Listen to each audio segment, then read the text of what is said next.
একটি নর্মালি একটি বাথরুমে ওয়াটার সাপ্লাইয়ের ওয়ারিং। তো ওয়াটার সাপ্লাই ওয়ারিং নর্মালি আমরা কি কি কাজগুলি করছি সেই সম্পর্কে বিস্তারিত আলোচনা করব। তো আপনাদেরকে শুরুতে আমি এখানে যে পয়েন্টটা করছি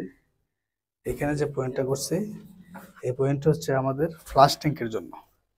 এখানে আমাদের একটি কমোড হবে, আর এই কমোডে যে ফ্লাশ ট্যাঙ্কটা হবে সেই ফ্লাশ ট্যাঙ্কের জন্য এই পয়েন্টটা করা হয়েছে। এর পাশাপাশি এখানে যে পয়েন্টটা দেখতে পাচ্ছেন এটা হচ্ছে একটি বদনার পয়েন্ট। পেনটা যখন ব্যবহার করবে বা কমোডটা ব্যবহার করবে সেক্ষেত্রে বদনার পয়েন্টটা এখানে দেওয়া হয়েছে। এবং এই যে এখানে যে লাইনটা দেখতে পাচ্ছেন সরাসরি আমরা উঠাইছি, এই লাইনটা হচ্ছে আমাদের সরাসরি আমরা ফলস স্ল্যাবে উঠাই দিছি। ফলস স্ল্যাব থেকে 1.5 ইঞ্চি থেকে 3-4 কানেক্ট হবে, কানেক্ট হয়ে এই বাথরুমটিতে সম্পূর্ণ ওয়াটার সাপ্লাই দিবে। আর এখানে দেখতে পাচ্ছেন 2টি পয়েন্ট করছি, এগুলো হচ্ছে বালতির পয়েন্ট। তো এখানে একটা দিলে যথেষ্ট হয়। তো বাড়িওয়ালার চাহিদা অনুযায়ী বাড়িওয়ালা বলছে যে ওনাকে আরেকটি পয়েন্ট এখানে করে দেওয়ার জন্য, এই জন্য আমরা এটারই সমতল করে এখানে আরেকটা পয়েন্ট করি। আর এটা হচ্ছে আমাদের ঝর্ণার কঞ্চিল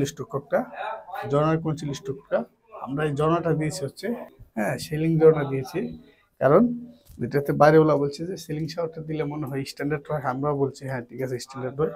তো এখানে এই কাজটা করলাম। আর এদিক দিয়ে একটা লাইন নিয়ে বের করে দিয়েছি বেসিং এর জন্য, দেখতে পাচ্ছেন। তো বেসিং এর জন্য একটা লাইন দিয়ে দিলাম। তো অবশ্যই এখানে যে পাইপগুলো দিয়ে কাজ করছি আমরা, এগুলো কিন্তু কোনো ট্যাট পাইপ না, এগুলো হচ্ছে ফুস পাইপ।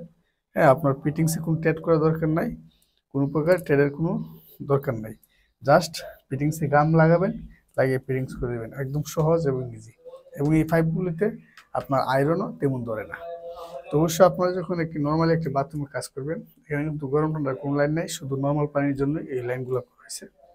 তবে এই পাইপগুলি দিয়ে শুধু নর্মাল পানির কাজই করা যাবে, আপনার হট পানির কাজ করা যাবে না, অর্থাৎ গরম পানির লাইনের কাজ করা যাবে না। গরম পানির লাইনের জন্য অবশ্যই আলাদা পাইপ আছে। তো আশা করি দর্শক বন্ধুরা বুঝতে পারছেন একটি বাথরুমে কি কি পয়েন্টের কাজগুলি করতে হয়। ধন্যবাদ এতক্ষণ যারা আমার ভিডিওটি শুনেছিলেন।